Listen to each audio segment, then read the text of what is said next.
모세가 그의 아내와 아들들을 나귀에 태우고 애굽으로 돌아가는데 모세가 하나님의 지팡이를 손에 잡았더라. 여호와께서 모세에게 이르시되 너가 애굽으로 돌아가거든 내가 너 손에 준 이적을 바로 앞에서 다 행하라.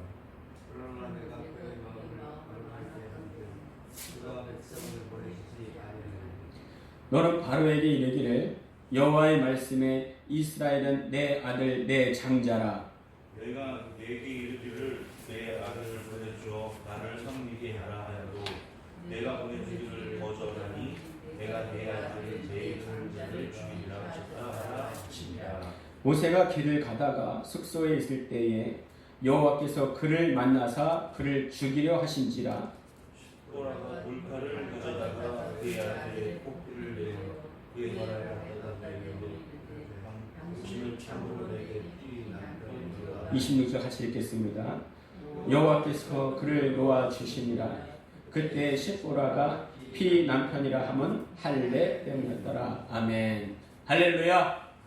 네, 앞으로는 모르겠지만은 그 아직까지는 아인슈타인의 상대성 이론에 의하여 빛보다 빠른 것은 없다. 이것이 정설입니다.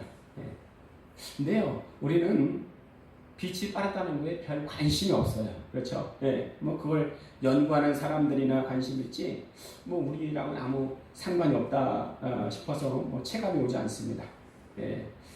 그러니까 우리에게 빛이 얼마나 빠른가 관심 없고, 우리는 그저 빛이 있으면 돼요. 그렇죠? 네. 우리에게 제일 빠른 것은 아마 세월이지 않나 싶습니다. 네. 올해가 얼마 시작되지 않은 것 같은데 벌써 3월의 마지막 주가 되었고 1년에 4분의 1이 갔습니다. 정말 사랑하기도 모자란 시간, 우리 옆분들을 축복하면서 인사하시겠습니다.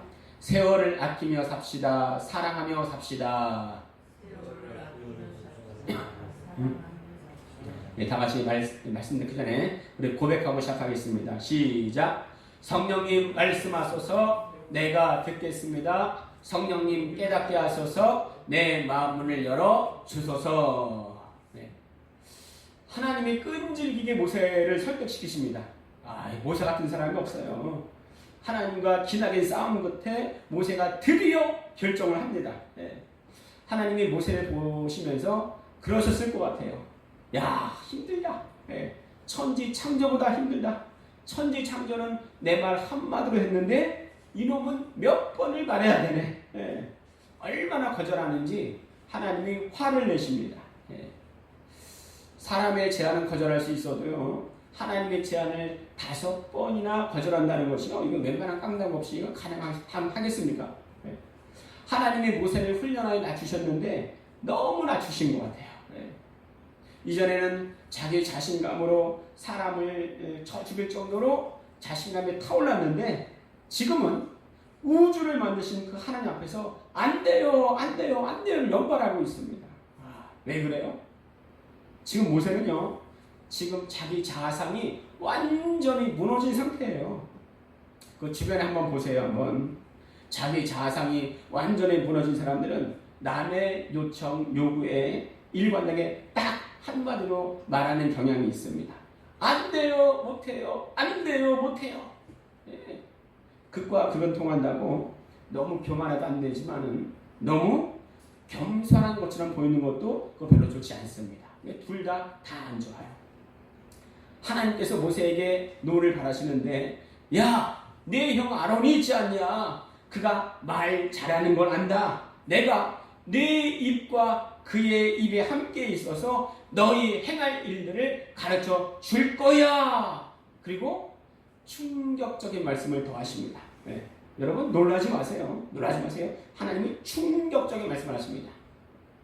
너는 그에게, 아론에게 하나님같이 될 거야. 입니다. 여기서 하나님은 원어로 엘로힘, 그래서 창세기에서 천지를 창조하신 능력의 하나님이 엘로힘이에요. 그런데 아론에게 능력의 하나님, 너 하나님같이 될 거야. 그럽니다. 놀랍지 않습니까? 뭐 놀라지도 않는 것 같은데 신기하지 않습니까? 신기하잖아요.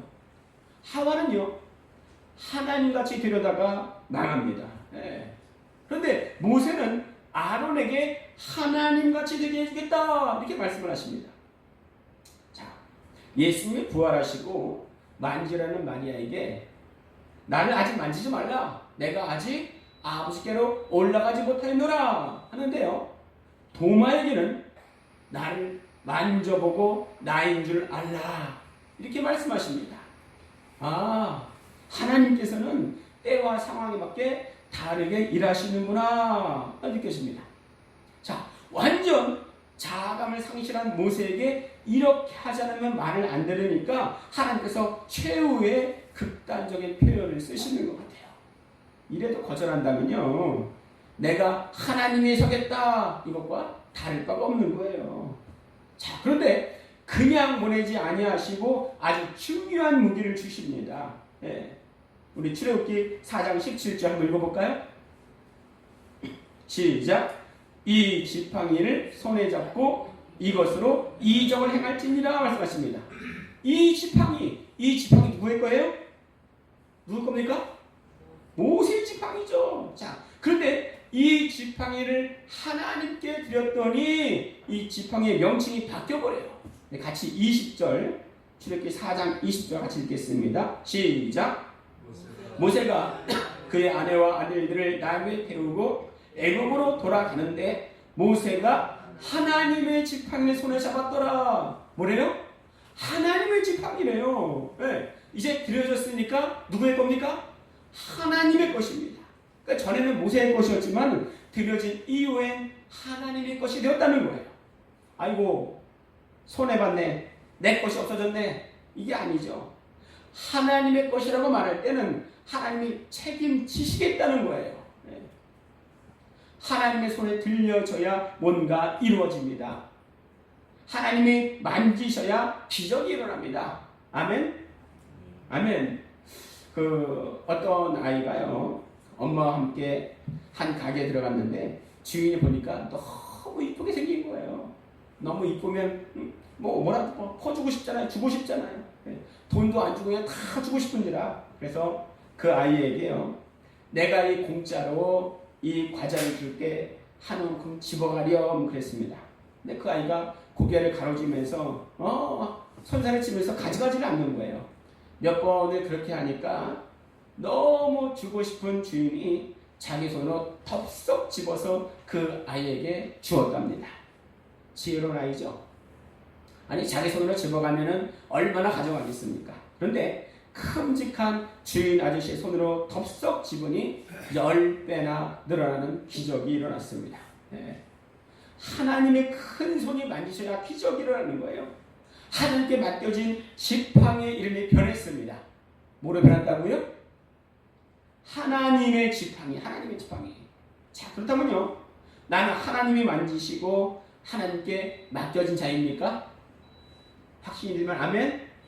아멘. 그렇다면 아멘이시라면 내 이름이 변한 거예요.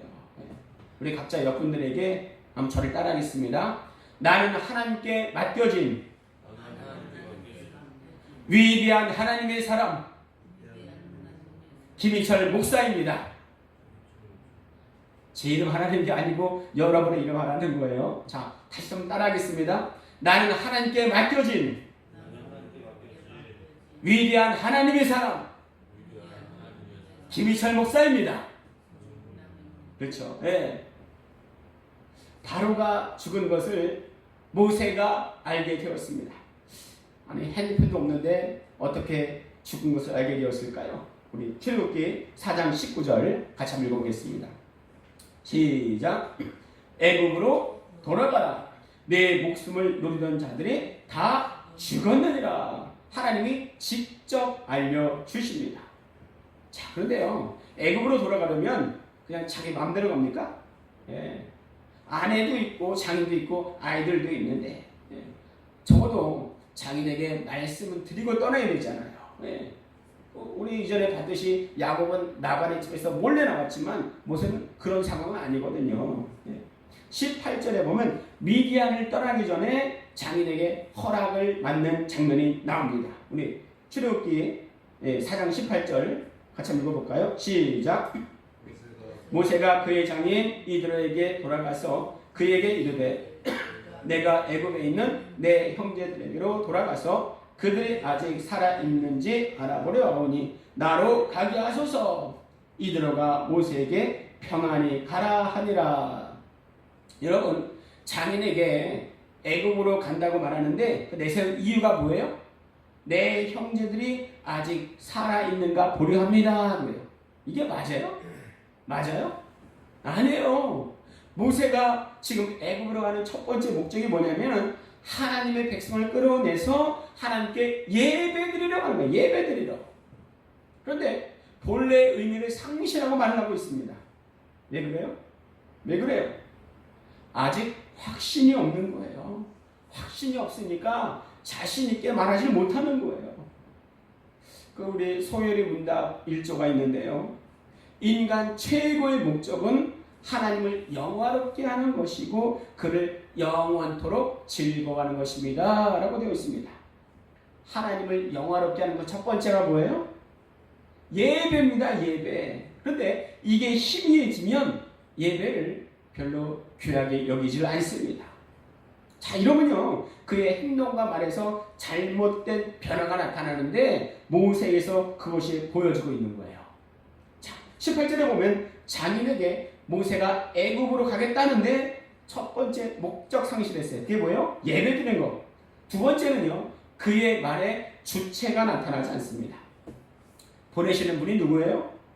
하나님이죠. 근데 하나님이 보내신다는 말이 없어요. 예. 놀랍게도요 창세기에는 여호와라는 말씀이 나오는데요 모세에게 처음으로 내 이름이 여호와다 이렇게 일러 주십니다. 그러니까요 하나님 모세에게 굉장히 특혜를 베풀어 주신 거예요.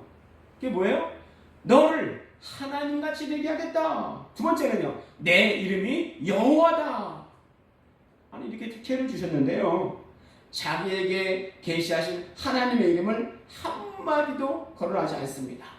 왜 그래요? 확신이 없는 거예요. 어쨌든 하나님 말씀대로 가기로 결정을 했는데 또 문제가 생긴 거예요. 네. 겨우 가기로 결정했더니 내가 내게 보여준 이정을 다 행하라. 그런데 내가 그의 마음을 완악하게 할 것인즉 백성을 보내주지 않을 거야.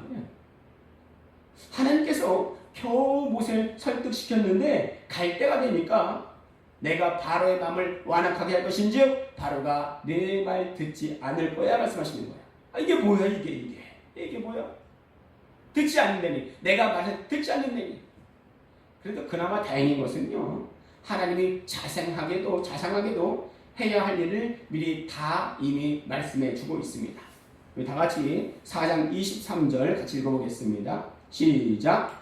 내가 내게 이르기를 내 아들을 보내주어 나를 섬기게 하라 하여도 내가 보내주기를 거절하니 내가 내 아들 내 장자를 죽이리라 하셨다 하라 하시니라. 여기서 말하는 장자의 죽음이 몇 번째로 왔습니까? 몇 번째 재앙이에요?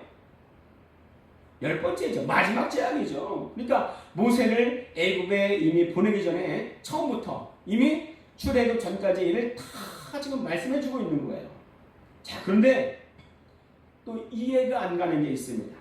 이해가 안 가는 게 있어요. 네. 모세가 겨우 가기로 마음을 결정했는데 24절에 보니 하나님이 모세를 죽이려 하십니다. 동지 이게 뭐예요? 이게 이해되십니까? 이게? 잘 사는 하나님 맞습니까? 사명자로 부르시고 하나님 모세를 바로 죽이려 하십니다.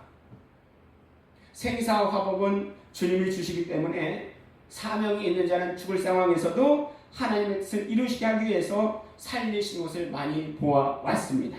그러니까 사명자는요 어찌하든지 하나님을 살리세요. 그런데 하나님께서 모세에게 사명 주시고 지금 죽이려 하시는 거예요. 왜 죽이려 하십니까? 네? 왜 죽이려 하세요? 이것은요 그의 아내와 연관이 있습니다. 모세의 장인이 누구예요? 미디안 제사장입니다. 딸이 누구예요? 시뽀라. 모세의 아내 이름이 시뽀라잖아요. 네.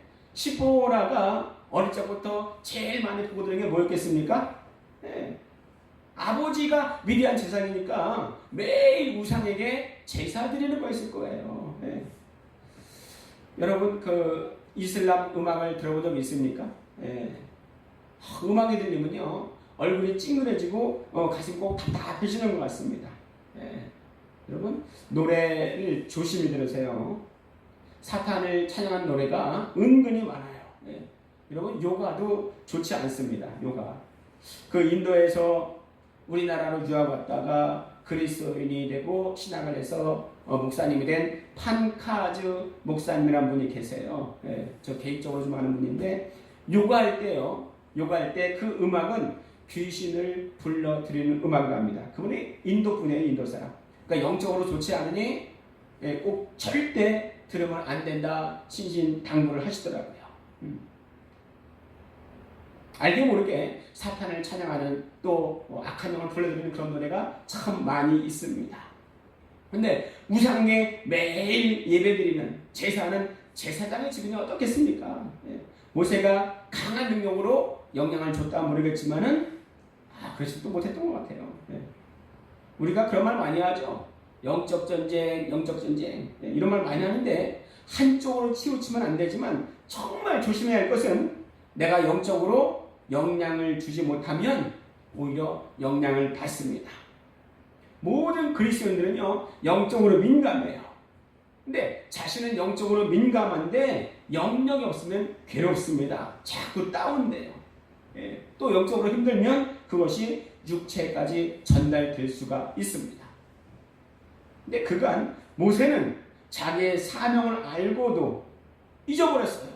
영적인 주도권을 아내에게 빼앗기고 살지 않았나 생각이 듭니다. 그 영적인 그 사명을 잊었다는 거 어떻게 알 수 있어요? 모세가 그의 아들을 낳았는데 하나님의 백성된 표인 할례를 지키지 않는 것에서 볼 수가 있습니다. 하나님의 율법을 주시기 전에 하나님과 백성 간의 언약의 표시가 있었습니다. 그게 뭐예요? 그게 뭐예요? 우리 창세기 17장 14절 같이 읽겠습니다. 시작.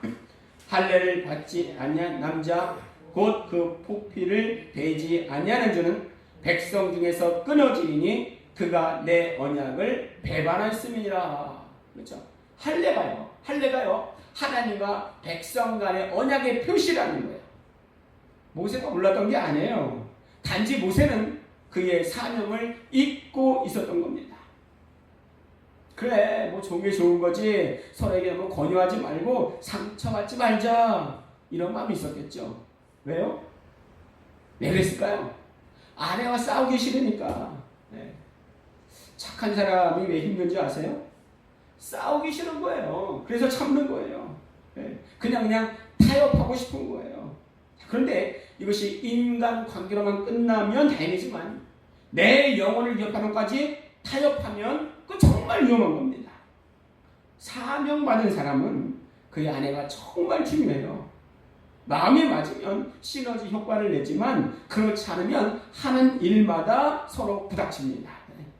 모세의 아내가 그런 거 모세의 아내가 하나님의 백성 언약인 할례를 아들에게 행하려고 하면은 미디안 제사장의 딸인 시보라가 가만히 있었겠습니까? 할례 그거 왜 하는데? 왜 하는데? 비생적이야. 어린 아들 죽일 일 있어. 알았어 안 할게.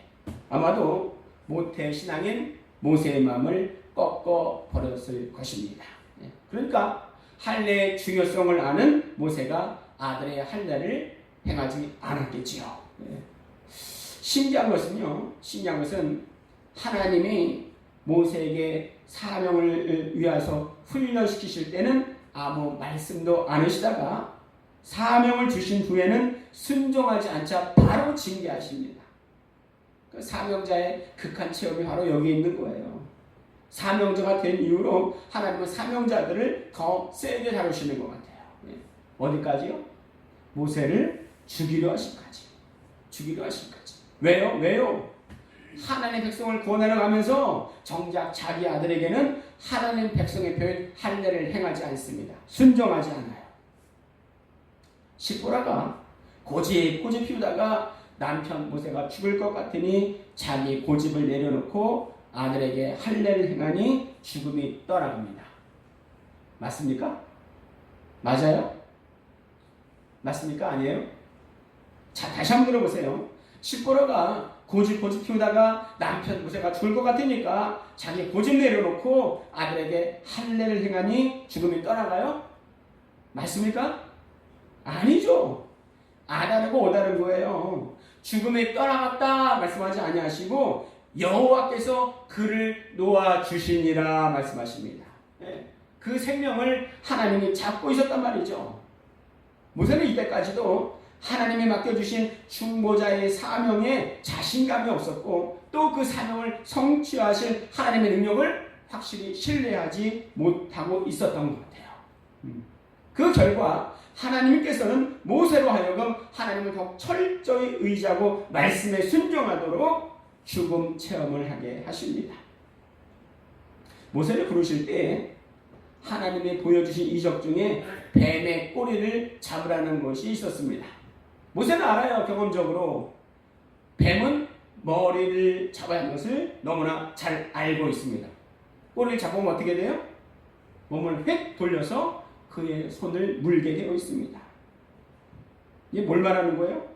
자기 경험을 내려놓고 말하는 이를 신뢰해야만 꼬리를 잡을 수가 있습니다. 누가 순종할 수 있어요? 이해가 안 되는데? 이해가 안 되면 순종할 수 있어요? 그럼 누가 순종할 수 있습니까? 내 생각인 머리를 내어놓고 전혀 이해되지 않는 꼬리 같은 하나님의 말씀을 신뢰해야만 순종할 수가 있습니다. 이게 온전치 않은 삶이 누구예요? 애굽에 있는 이스라엘 백성들입니다. 하나님은 모세가 애굽에 들어가기 전까지도 이스라엘 백성들의 영적 상태를 모세에게 계속 체육을 시키고 있습니다. 저는 어릴 때요, 여러 은사들 중에서 중보 기도의 은사가 있다는 말을 많이 들었습니다. 저는 이게 왜 은사일까? 아니, 남을 위해서 기도하는 거 이게 뭐 은사야? 그냥 기도하면 되지, 이런 생각을 했는데요. 이 모세 훈련시키시는 이 상황을 보면서 그것을 이해하게 됩니다.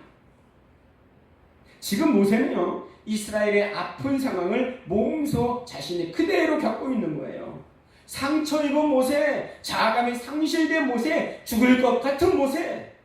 그러니까 지금 모세의 연약한 상황이 바로 이스라엘의 상황 그 자체인 거예요.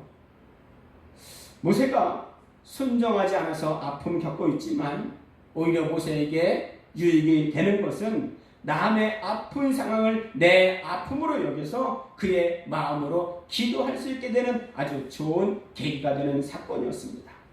그래서 우리가 상처 입은 치유자라는 말 하잖아요. 남의 아픈 상황을 겪어보지 않으면 그의 아픔을 제대로 이해할 수가 없습니다. 남의 암병보다 내 손톱 밑에 낀 가시가 더 아픈 법이에요.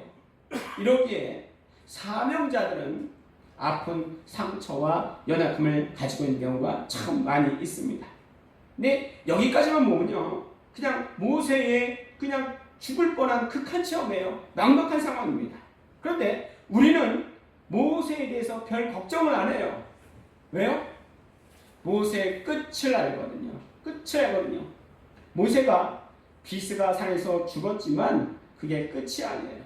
우리가 알듯이 변화산에서 영광의 몸을 입고 나타납니다.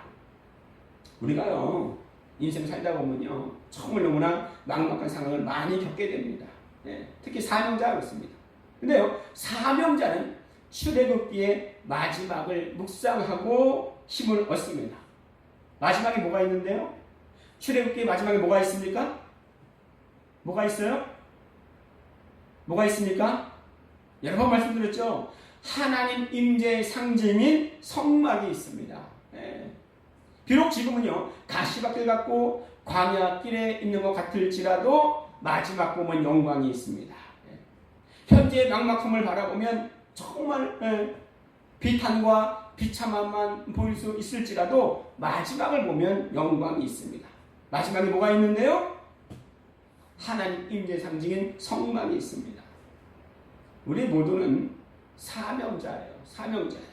사명자의 극한 체험이 올 때 극복할 수 있는 아주 좋은 길은, 가장 좋은 길은 이 마지막을 보는 겁니다.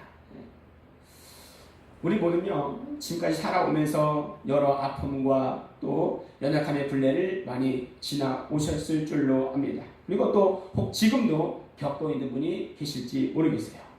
그때 우리의 최고 사명자 되시는 우리 주님이 우리의 연약한 상황을 미리 체휼하시고 지금도 우리를 위해서 기도하고 계심을 잊지 마시기 바랍니다.